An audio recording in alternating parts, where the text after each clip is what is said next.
Because of what I do, I pay attention to people. One thing I've noticed is that even the most patient people are impatient when it comes to waiting on things. It's gotten that way over time. Speed and convenience have become an expectation. We live in a fast food drive-through FedEx kind of world. We're not willing to wait if we don't have to. That's why most companies that sell online offer shipping speeds to satisfy every level of impatience. It's about speed, but it's about impatience too. When we go to a store, whether we're after books or shoes or tires or parts, I bet that we're all disappointed when we're told that what we want isn't in stock. But they can order it and have it in a couple of days. When that happens, lots of us want to know if they have it in another store. We want to know so that we can get it that day rather than wait. Lots of us will go out of our way to have it when we want it. Whatever it is, we want it now, not a few days from now. It's that way for lots of us because waiting patiently doesn't come naturally to us. Most of us have to work at it. I do. Maybe you do too. Our sermon today comes from Acts chapter 1, verses 4 through 26. The disciples are in the upper room. They're living between the resurrection of Jesus Christ and the outpouring of the Holy Spirit. They have more questions than answers. They're waiting. Jesus is there too. They're there because earlier he told them to stay in Jerusalem and wait until the Holy Spirit comes. I think that what Jesus said about the outpouring of the Holy Spirit went right over their heads. I say that because some things need to be experienced in order to be understood. The Holy Spirit is one of those things. The disciples are thinking beyond the outpouring, however they understood it. Being impatient just like we are, the disciples are wanting to know what comes next. Like we do sometimes when we're asked to wait. They came back with a question. In verse 6, they asked the Lord, "Is now the time when you'll restore the kingdom to Israel?" They're trying to pin down a time so that they'll know how long they're going to have to wait. Knowing helps. And sadly, Jesus disappoints them. In verses 7 and 8, Jesus tells them, it's not for you to know the time. Maybe they would have been less anxious about what's coming next had the Lord given them a date. That sometimes works for us. For them, there's no date. It's still stay in Jerusalem and wait. Like the disciples, our spiritual lives often include some in-between time, some waiting. Lately, we Christians have been doing our own fair share of it.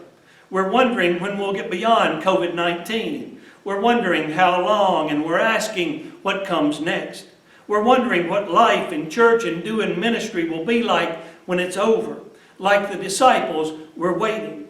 Maybe what you're waiting on has nothing to do with COVID-19 at all. Whatever it is, waiting is often just as hard for us as it must have been for them. For the disciples, it went from what comes next to I can't believe what I just saw.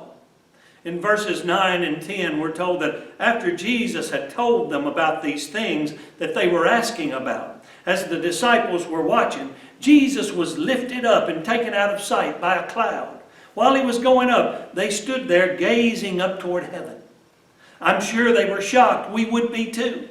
I can't remember the last time I saw one lifted up and taken out of sight by a cloud.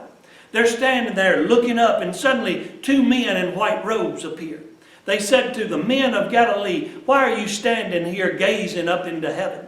In my translation, it would read like this: "Fellas, what are you looking up for?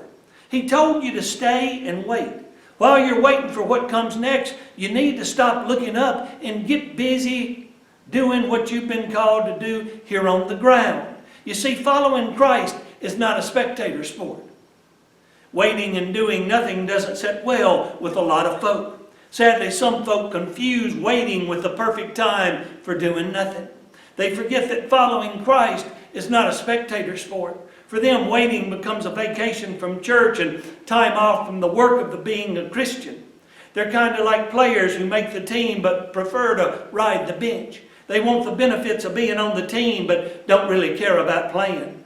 They're there for the uniform and the travel and the warm-ups. They're not watching film or studying the playbook. They're not all in. Others are all in. Others want to do something productive, even if they're doing a lot of sitting and waiting. For the disciples, waiting was a time for obedience. They weren't using their waiting time as a vacation and doing just any old thing. Jesus told them not to leave Jerusalem, and they didn't. They could have scattered and stayed scattered. They didn't. They could have put the work they were doing on hold. They didn't. They were preparing, even though they didn't know what was coming next. For example, Judas needed to be replaced. When they replaced him, they weren't looking for just any old fellow. In verse 22, Peter stood up and said that whoever is chosen will join us as a witness of Jesus' resurrection. Jesus had said that the disciples were to be his witnesses in Jerusalem, Judea, Samaria, and to the ends of the earth. That they carefully chose a replacement means that the disciples were serious about being witnesses too. They got ready for their work while they waited. Even though they were waiting, what they were doing tells me that the disciples knew that following Christ is not a spectator sport. Waiting proved to be a time of prayer for them as well. In verse 14, we're told that they all met together and were constantly united in prayer. We're not told what they prayed for. I'd bet that some confessed their sins.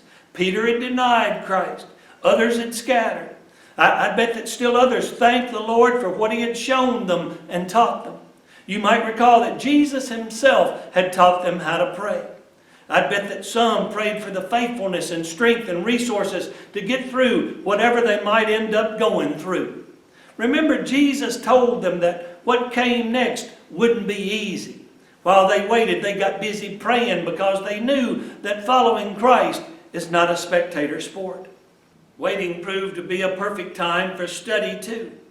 When Peter spoke about replacing Judas, you'll notice that in verse 20, he quoted from Psalm 69 and 109. That tells me that Peter had been studying the Scriptures while he waited. He studied so that he was prepared for whatever came next. I say that he studied because when the Holy Spirit did come and Peter stood up to preach his first sermon, he quoted from the most important text about the Holy Spirit in the whole of the Old Testament, Joel 2, 28 through 32. You've heard it before. Joel 2 verse 28 says that I will pour out my Spirit on all people. Your sons and your daughters will prophesy. Your old men will dream dreams. Your young men will see visions. Peter knew it. He knew it because he'd studied it. And if Peter made it a point to study, I'm confident that the other disciples did too. While they waited, they studied because they knew that following Christ is not a spectator sport. Like the disciples, we're kind of waiting for what comes next. It's an in-between time. We're wondering what comes next and how it's going to look. While we wait, what are we doing? Are we obeying or doing as we please? Are we praying or watching a lot of TV? Are we studying or on spring break? Are we busy preparing ourselves for what comes next? The disciples knew that following Christ is not a spectator sport. And while we wait for what comes next, we need to know that too. Amen.